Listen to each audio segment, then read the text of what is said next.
เอ่ยประหยัดสากายគេហៅបងមេស្រែបងរាប់សិបហិកតារូបបងសង្ហាក្បាលពោះគោធំមិនឲ្យមុំពិបាកចិត្តទេកុំអួតខ្លាំងពេកដាំចេកដេកចាំចោះណាកុំអួតខ្លាំងពេកដាំចេកដេកចាំចោះណាប្រព្រៀនសាវាស្នេហាខ្ញុំមិនចង់យល់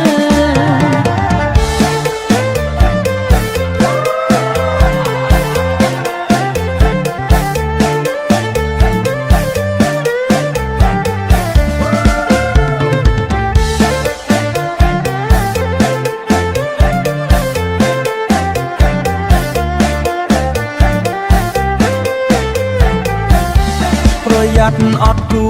យូរទៅព្រើនៅម្នាក់ឯងប្រយ័ត្នអត់គូយូរទៅព្រើនៅម្នាក់ឯងកណ្ដោចកណ្ដែងចំបែងរងាណាស់ណាកណ្ដោចកណ្ដែងចំបែងរងាណាស់ណា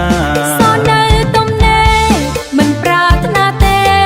ប្រក្បាលពោះធំនៃប្រក្បាលពោះធំបើចង់ស្នេហ៍មុំត្រូវចោលសូរាបានទេ